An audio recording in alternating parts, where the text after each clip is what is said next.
Bonjour et bienvenue sur la première vidéo de cette chaîne.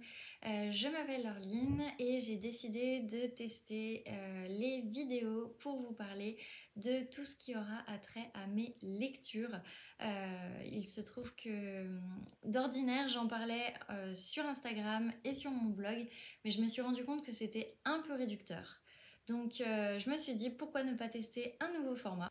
En discutant cet été avec pas mal de copines, je me suis rendu compte que je lisais pas mal de genres littéraires et ça m'a donné envie d'en faire des vidéos et d'en parler plus en détail puisque même sur Insta, des fois je reçois des DM pour me demander ce que je pense de tel ou tel livre, pourquoi je l'ai aimé, qu'est-ce qui fait que tel auteur est plus mon préféré par rapport à un autre, etc. Donc c'est pour ça je me suis dit pourquoi pas me tenter, et en sachant que j'ai regardé pas mal de vlogs, ça m'a aussi donné envie d'en faire à mon tour, notamment lorsque je regarde ceux de Emma de la chaîne La Bouquinade ou encore de Estelle de la chaîne Petite Lectrice et notamment ceux de Sophie de la chaîne Du Café et des Livres. Donc aujourd'hui nous sommes le lundi 23 août et je vais vous présenter les deux lectures que je suis en train de lire. Je lis aussi bien sur livre physique que sur liseuse, tout simplement parce que quand je suis dans les transports en commun pour aller bosser, j'ai plutôt tendance à prendre ma liseuse qui est moins lourde et qui prend moins de place dans le sac plutôt que d'avoir un bouquin. Et quand je retourne chez moi, bien évidemment, le papier me manque, donc j'ai plutôt tendance à lire sur un livre. Donc en ce moment sur liseuse, je lis le tome 3 de la saga La Faucheuse qui est écrit par Neal Shusterman. Donc je vais pas vous spoiler, je vais plutôt vous... Enfin en tout cas les précédents tomes, mais je vais plutôt vous raconter un peu l'ambiance pour vous resituer un peu le contexte de cette histoire. Et je vais vous lire plutôt le synopsis du tome 1. Donc, le tome 1, le synopsis est le suivant. Mid-Amérique, milieu du 3e millénaire.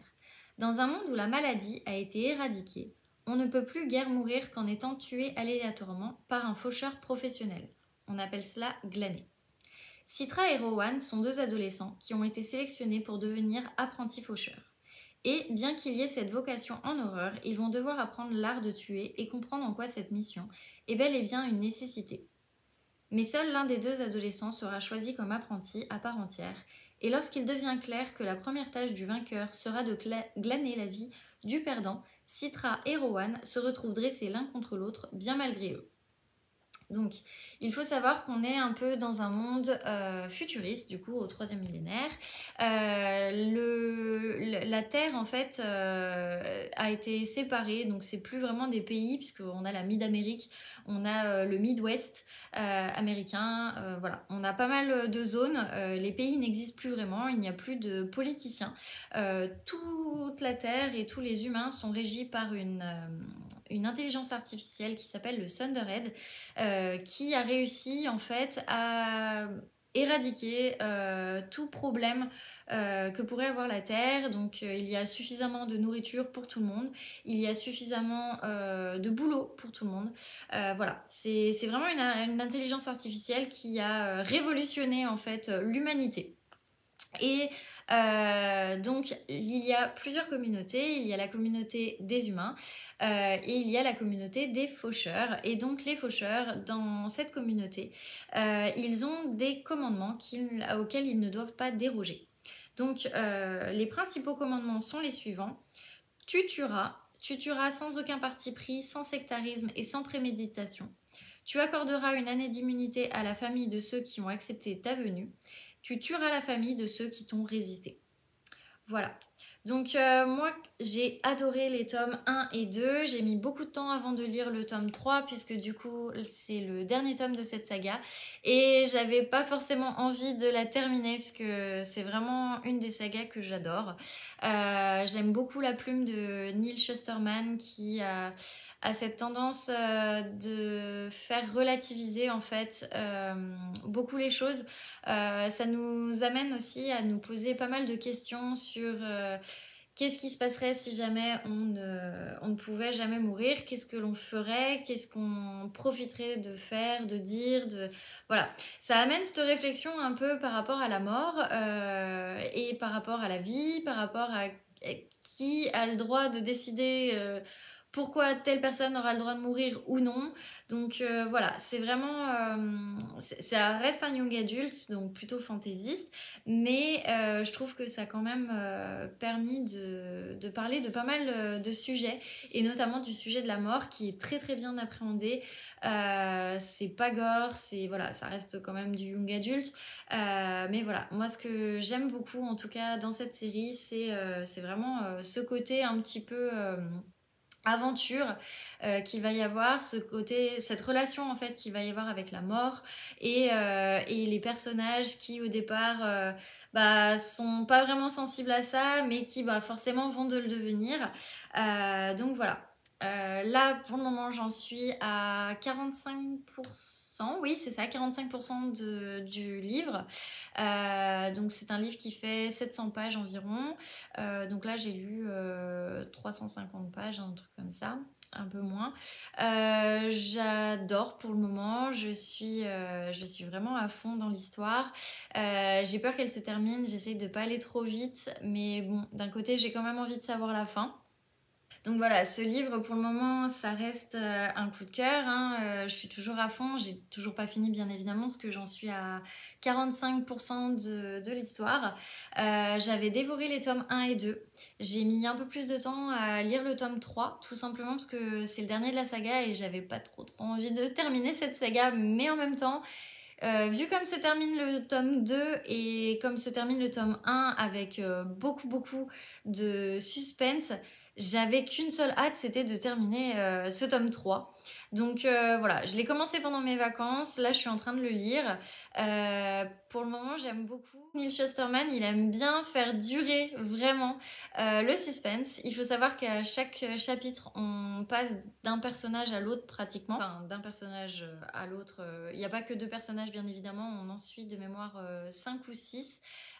Donc voilà, moi je suis toujours très fan du personnage de Citra, mais qui est beaucoup plus effacé dans ce tome 3. Ceux qui ont lu le tome 2 pourront le comprendre. Donc voilà, j'en dis pas plus. Après, j'aime beaucoup le personnage de Grayson, et j'aime beaucoup aussi le personnage de Maître Faraday. Donc voilà, ce sont les 3 personnages que j'aime bien, que je trouve qui ont du sens avec l'histoire et qui vont pouvoir nous amener sûrement à la fin de ce livre.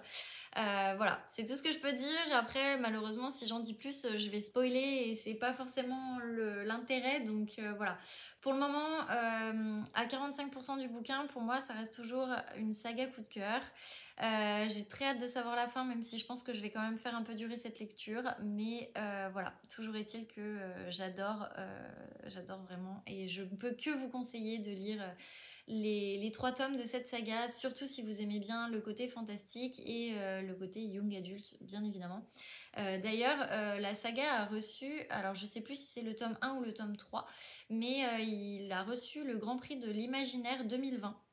Donc vraiment, moi je vous dis foncez, ça se lit hyper rapidement, ça se lit facilement, et ça vaut vraiment le coup. Le second tome, donc là j'en suis à un peu plus de la moitié, sachant que le roman fait 287 pages. Il est sorti d'ailleurs en mars cette année. Ça reste un coup de cœur pour le moment. J'ai bien compris pour donc les éléments de biberon et déambulateur, mais j'ai pas encore compris le lien avec vodka. Je pense que ça devrait pas tarder à arriver, mais bon, voilà. J'aime toujours autant, en tout cas, la couverture qui est vraiment très très sympa, puis j'aime bien ces couleurs pastel. Là, je viens de comprendre du coup le rapport avec le drapeau anglais, etc. Mais non, vraiment, ça reste un très très bon moment de lecture. Je me marre tous les soirs en lisant ce livre. J'arrive à lire à peu près 3-4 chapitres par soir, parce que les chapitres sont assez courts. Donc voilà. Mais j'ai bien hâte de savoir la suite, et j'espère que ce ne sera pas le dernier tome de Céline Olinsky, parce que pour le coup, j'aime beaucoup sa plume. Je trouve qu'elle s'est un peu affinée par rapport au premier tome. Donc voilà. En gros, j'en profite, enfin je profite bien de cette lecture, et pour le moment, je ne peux que vous recommander également ces 2 tomes, surtout si vous cherchez vraiment des lectures pas prises de tête et qui font du bien au moral.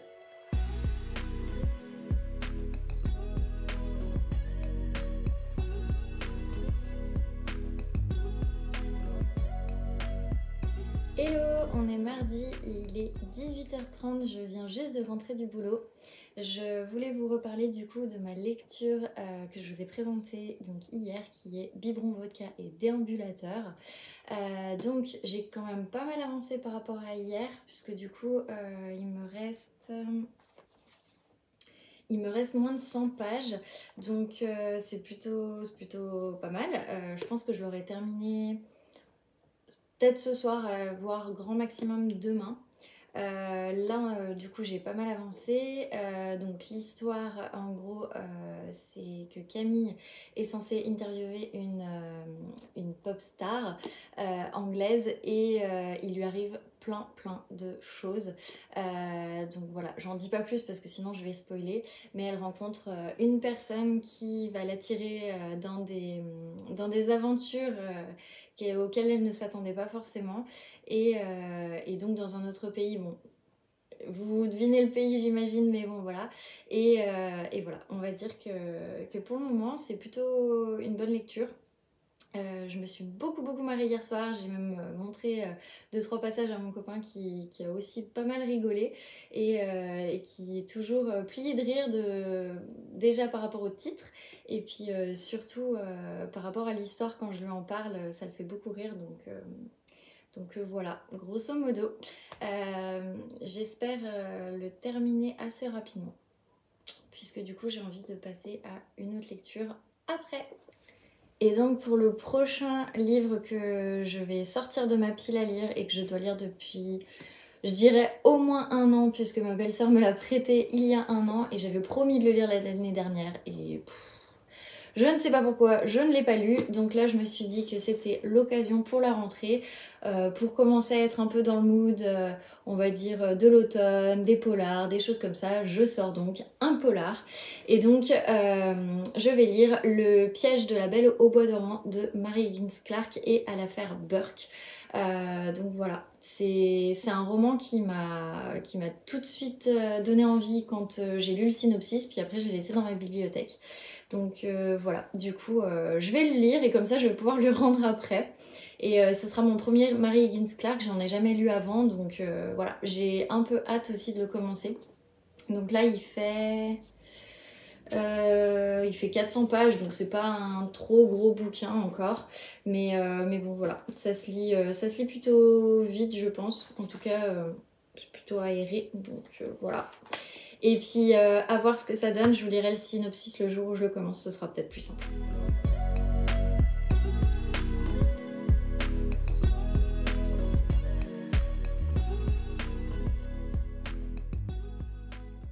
Hello, on se retrouve aujourd'hui, nous sommes le mercredi 25 août. Aujourd'hui je ne suis pas maquillée ni rien puisque du coup j'étais en télétravail, puisque pour le moment avec mon boulot on peut terminer le mois d'août en télétravail jusqu'en septembre. Par rapport à mes lectures, hier soir j'ai pas vraiment avancé parce que j'avais oublié qu'il y avait koh donc du coup voilà, j'ai lu quelques pages ce midi pendant ma pause. J'ai dû lire une trentaine de pages, c'est pas énorme mais bon, c'est toujours ça. Donc voilà, mais du coup j'ai un peu avancé hein, mais il me reste environ 60 pages on va dire, même pas. Donc je pense que je l'aurai terminé ce soir à coup sûr. Donc voilà, c'est toujours biberon, vodka et déambulateur. Donc voilà.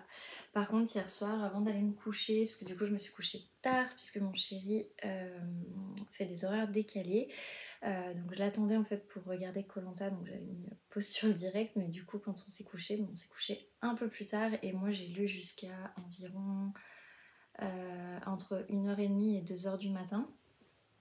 Et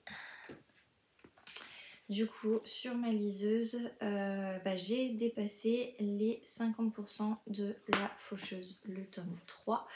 Donc voilà, du coup, on a un peu avancé. On a des personnages qui ont changé de continent, il y en a certains qui fuient. Il y en a un qui est censé en fait mourir. Il va normalement être exécuté, mais on ne sait pas comment, on ne sait pas quand exactement. Mais je m'attends à ce que ce soit un peu le gros final du tome 3. Donc voilà, pour le coup, pas grand chose d'autre à dire, j'ai vraiment pas beaucoup avancé, j'ai lu 10% depuis hier, donc non, depuis lundi, pardon. Donc voilà, j'ai vraiment pas avancé, c'est pas une semaine pour le moment, elle avait bien commencé en rythme de lecture et là j'ai un peu ralenti, puis j'avoue que m'être couchée à 2h du matin, bah, c'était compliqué pour le réveil, donc du coup voilà, j'avais pas forcément l'envie de lire, tout simplement, mais ce soir on se couchera un peu plus tôt, donc je pense que j'aurai un peu plus envie aussi, donc voilà. Et j'en profite avant qu'il soit 19h, puisque du coup après il y a le live de les astuces de Margot, enfin Margot's Tips sur Instagram, où en ce moment je suis en train de faire son challenge de rentrée pour mieux s'organiser, repartir du bon pied, etc., qui est super sympa. Et bah, si vous voulez le faire, je vous invite à aller la suivre sur Instagram. D'ailleurs, franchement, c'est vraiment un compte que j'aime beaucoup, qui fait du bien et qui amène beaucoup de positivité. Donc voilà. Et du coup, avant qu'on commence le live, puisque ce soir le live c'est journaling, je vais vous montrer vite fait 2 petits trucs que je me suis acheté chez Action hier à midi, parce que du coup il y en a un pas très loin de mon boulot. Que je me suis pris en fait de la papeterie pour le bullet journal et le journaling. Donc je me suis pris déjà ce grand bloc. Et alors ce que j'aime beaucoup, donc déjà il y a pas mal de tout doux, ce genre de choses. Mais moi ce que j'ai adoré surtout, c'est qu'il y a des papiers de couleur en fait un peu avec des formes un peu spéciales. Et il est là, hop. Il y avait par exemple celui-là qui est super beau, que je trouve vraiment magnifique. Limite, je me demande si je vais pas l'afficher ou je sais pas, en faire un autre. Et dedans, il y en avait aussi un autre comme ça que je trouvais très sympa. Après, il y a des trackers aussi. Donc voilà. Donc voilà, j'ai pris celui-là. Je sais plus combien c'était honnêtement, mais plutôt sympa. Et du coup, j'ai pris dans le même style, en rose en fait, avec des papillons un peu rose gold et tout. Donc c'est vraiment sur le même principe, hein. On a vraiment ce genre de choses. Mais voilà, moi j'aime beaucoup, et surtout que je vais reprendre mon boulette puisque là je l'avais arrêté depuis un petit bout de temps. Et là j'ai la folie du dessin qui me reprend. Donc voilà. Et après, les 2 derniers trucs que je me suis acheté, ce sont en fait des stickers. Donc pareil, j'en ai pris un bleu et un rose. Voilà, donc rose qui va être un peu plus automne. D'ailleurs, on a tous les trucs là derrière. Je sais pas si on va bien voir. Voilà. Et pareil du coup pour le bleu, qui fait un peu plus hivernal pour le coup, celui-ci, que j'aime vraiment beaucoup. Je trouvais ça très sympa. Donc voilà. Et du coup, bah, la totalité, ça m'a coûté 7 €. Donc ça va, il n'y a rien à dire. Si je l'avais pris sur Craftelier, je pense que j'en aurais eu pour beaucoup, beaucoup plus cher. Donc voilà. Donc n'hésitez pas à aller à Action en ce moment, ça vaut le coup, c'est sympa. Ça reste des stickers et des pages quand même de bonne qualité. Et en tout cas, quand on fait du scrapbooking, pardon, ça reste sympa et à petit prix. Donc c'est toujours intéressant.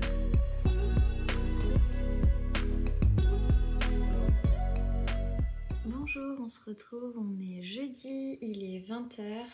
Je suis rentrée du boulot il y a déjà 2 heures et je me suis un peu posée pour lire un petit peu et notamment et continuer ma lecture concernant le glas, donc, qui est sur ma liseuse. Donc j'en suis au chapitre 33, la page 383, donc ça fait environ 57% du livre. Donc là il s'est passé plein de choses. Je suis trop contente parce que du coup il y a un personnage qui était en mauvaise posture, un personnage que j'apprécie pas forcément. et qui au final j'aurais été un peu déçue en fait de le perdre au cours de cette histoire et il arrive à s'échapper de sa situation et pour le coup bah, je suis bien contente que ce soit arrivé puisque du coup ça relance aussi un peu l'intrigue, ça relance aussi pas mal de choses par rapport à d'autres situations. Bon, je peux pas être plus précise malheureusement parce que sinon je vais vous spoiler, mais voilà, disons que c'est toujours intéressant. Continuer ma lecture de Biberon Vodka et Déambulateur. Donc j'en suis pratiquement à la fin, il me reste environ 30 pages, donc je pense que ça va être terminé ce soir, ça c'est sûr. D'ailleurs j'ai hâte de savoir la fin. Là, dans les pages que j'ai lues hier, on arrive vraiment sur la fin. Donc, Camille a des doutes par rapport à sa vie, par rapport à des choix qu'elle a fait, par rapport à son copain. Et elle décide de se plonger dans ses doutes, puisqu'avant, elle faisait tout pour ne pas y faire face. Et là, ça y est, donc elle a décidé. Je pense que la personne qui l'accompagne l'a beaucoup aidée aussi à amener à se poser des questions, à amener à vivre les choses en face et du coup à accepter certains choix ou à les remettre en question. Donc c'est très très bien amené par Céline Olinsky, ça montre que on peut être en couple et pour autant ne pas être heureuse, ne pas se sentir soi-même. Et je trouve que ce thème abordé par rapport au couple, par rapport à comment on se place nous dans son couple, c'est super intéressant, c'est vachement bien amené. Donc comme je disais, il y a beaucoup d'humour aussi, mais pas trop non plus pour que le sujet reste quand même un peu sérieux. Donc voilà, franchement, j'adore toujours autant cette lecture. Je trouve que c'est toujours un bon roman feel good que je peux recommander et j'ai hâte de savoir la fin.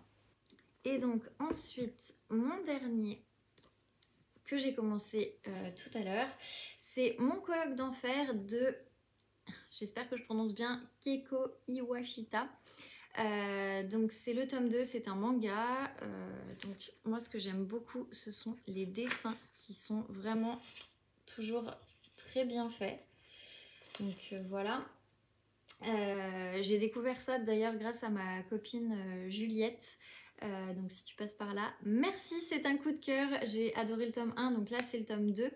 Donc pour vous résumer, c'est Miko qui est une lycéenne qui est obligée de vivre en fait dans une coloc qui appartient à son oncle où il y a plusieurs étudiants. Et elle va rencontrer donc 2 filles et 3 garçons, de mémoire. 2 garçons, pardon. 2 filles et 2 garçons qui donc sont tous étudiants et elle va tomber amoureuse de l'un d'eux qui s'appelle Matsunaga. J'ai un peu du mal avec son prénom. Donc voilà. Forcément il y a la barrière de l'âge parce que eux sont étudiants, elle est lycéenne. Il y a la barrière de pas mal de choses puisque du coup elle a toujours vécu chez sa maman et si Miko est obligée de vivre maintenant dans cette coloc, c'est parce que sa grand-mère est malade et que sa mère est obligée de s'occuper d'elle et n'a plus suffisamment de temps pour s'occuper du coup de Miko. Donc voilà. Je trouve que c'est un manga plutôt sympa, c'est un peu gnangnan, c'est un peu fifi, mais bon, moi pour le coup j'aime beaucoup. Je peux que vous le recommander si vous êtes fan de manga.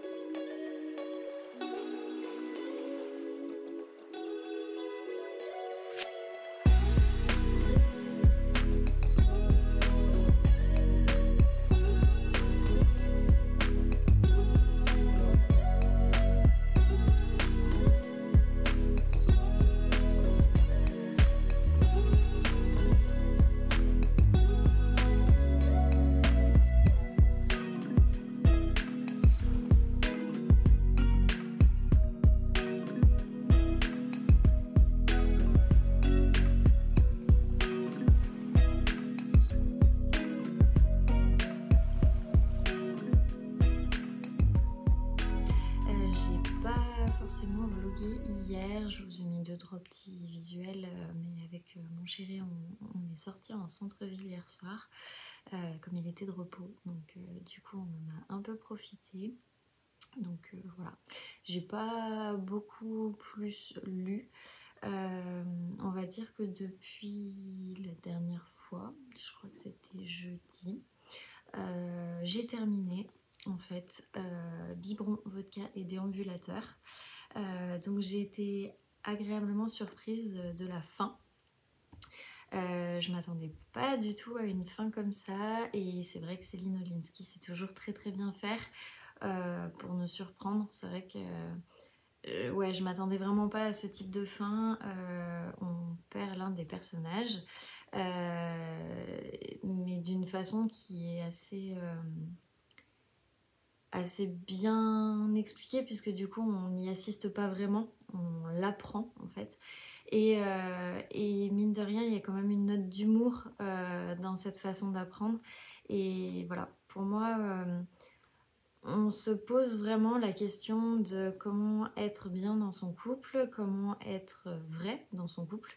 Voilà, toutes ces questions qui sont hyper intéressantes, qui sont sur le fond de la réflexion de l'histoire, tout en conservant cette note d'humour qui n'est pas de trop, tout en conservant son style un peu qui est propre à elle, et j'ai trouvé vraiment que c'était une super lecture, un très très bon roman feel good. Je pense qu'il y aura une suite, donc à voir si d'ici l'année prochaine la suite sort, puisque celui-là, il est sorti en mars 2021. Donc voilà, après à voir s'il y a une suite. Mais en tout cas, j'ai vraiment vraiment adoré. J'étais limite même déçue de le finir, mais ouais, j'ai vraiment vraiment adoré. Donc voilà, je vous le recommande vraiment beaucoup. Voilà.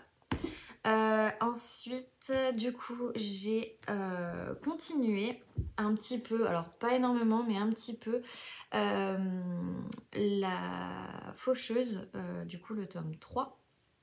Et là, j'en suis à pratiquement 60%. Voilà, j'ai pas beaucoup avancé puisque du coup j'étais en télétravail, donc j'ai pas tendance à lire sur ma liseuse. Là aujourd'hui j'ai dû lire 10 pages dans le tram quand j'allais rejoindre ma copine Coralie.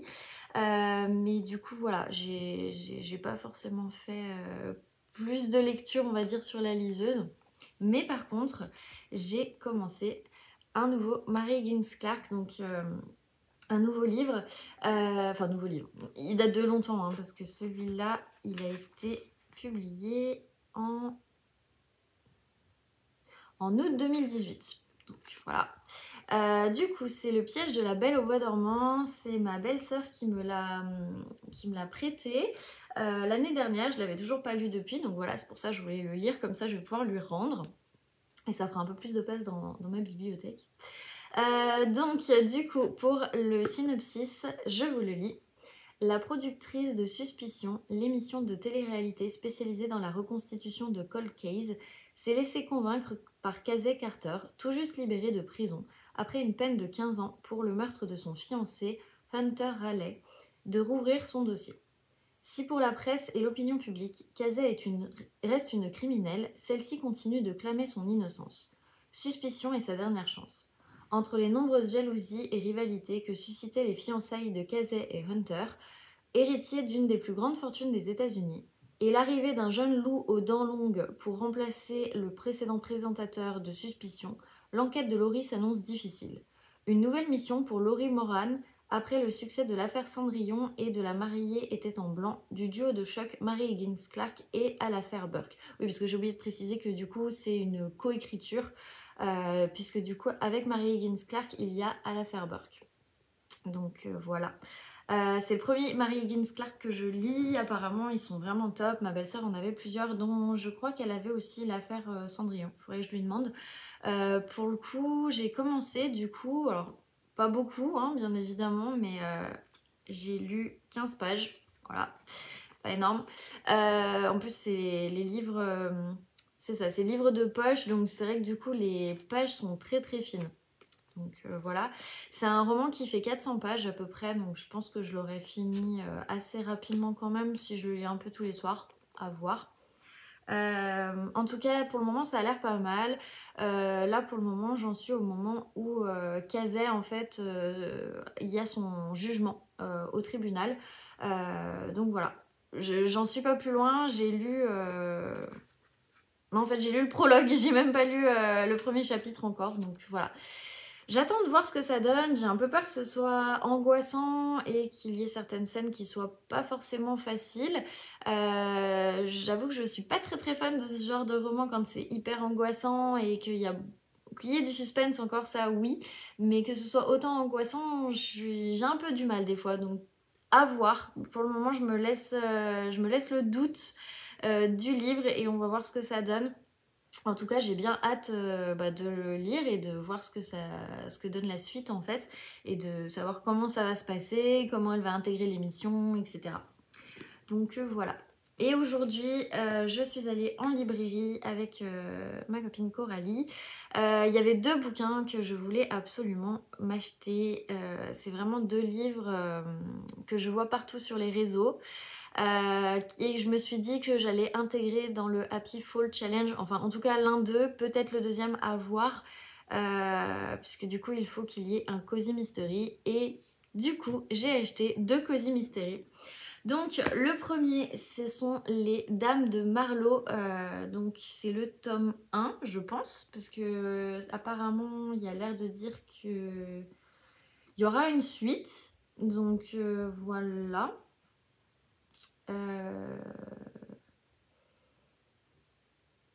Ouais, ça a l'air d'être ça. Donc le premier c'est Mort contre triple, voilà. Du coup, ça a l'air d'être un cosy mystery qui a l'air très sympa, ce que j'aime beaucoup. Je l'ai feuilleté vite fait et à chaque fois en fait les chapitres commencent et sont écrits comme ça. Je trouve que c'est sympa. Après je pense qu'à un moment donné il doit y avoir un mot croisé à l'intérieur, puisque du coup on a les solutions. Donc on verra. Moi je suis pas du tout... Ah bah oui, là j'en ai trouvé un. Par exemple, voilà, bilan de l'enquête et voilà. Par exemple, A, ce mot, je n'arrive pas à le définir, c'est moi, I, me, myself. Ou B, or en anglais, herbicide du passé, elle a entendu la querelle avec Elliot.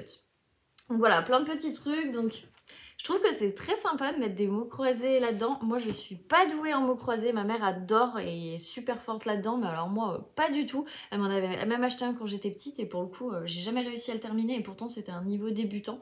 Donc voilà. Je suis pas très fan des mots croisés. J'ai jamais trop réussi. Mais après, je me dis pourquoi pas. La couverture donnait pas mal envie. Et j'en ai entendu beaucoup de bien. Donc voilà.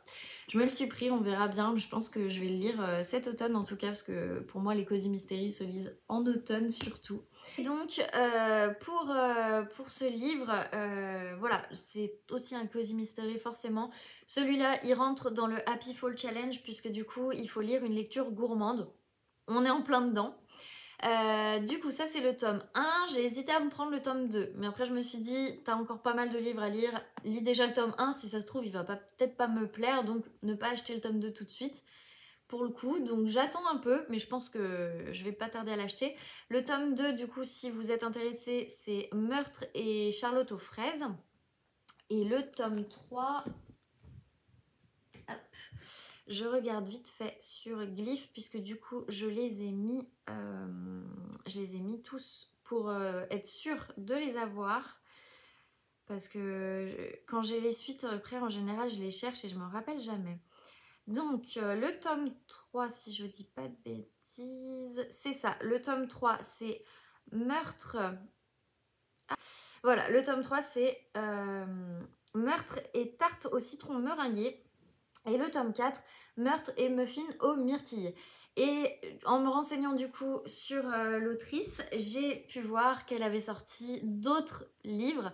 Je crois qu'il y a 13 tomes, il me semble de mémoire, 12 ou 13 tomes. Et pour le coup, il n'y a que des recettes à chaque fois. Je crois qu'à un moment donné, j'avais vu aussi... c'était les biscuits de Noël, il y avait les cinnamon rolls, il y avait les cookies, il me semble. Et du coup, Sophie disait qu'il y avait souvent en fin de chapitre... alors, bon, voilà, j'ai pris un chapitre où il n'y en a pas forcément. Ah, voilà, il y en a un là. En fait, il y a une recette à chaque fois. Donc, pour dire comment faire la recette, voilà. La recette tient 2 pages. Et donc là, par exemple, c'est le délice de cerise au chocolat. Donc j'ai trouvé que c'était très sympa. Je sais pas s'il y a une table des matières des recettes. Eh bah oui, il y a une table des matières, un index des recettes. Donc dedans, il y a bonbons au sucre roux, cookies aux fruits ravis, English toffee métaphysique, butter scotches, cookies façon sucre d'orge, bonbons roulés au chocolat et aux noix de pécan, moelleux chocolat menthe, fondant coco, caramel aux 3 chocolats. Donc voilà, est-ce que c'est en rapport avec l'histoire? Je ne sais pas, je vous dirai ça quand je le lirai. Pour le coup, lui, j'ai aussi très très envie de le lire et pareil, j'ai limite envie d'arrêter le Mary Higgins Clark pour le lire, mais bon. Je vais me forcer à lire à fond Mary Higgins Clark pour pouvoir lire l'un des deux, ça c'est sûr. Sachant que le Mary Higgins Clark rentre dans ma palle du Happy Fall Challenge.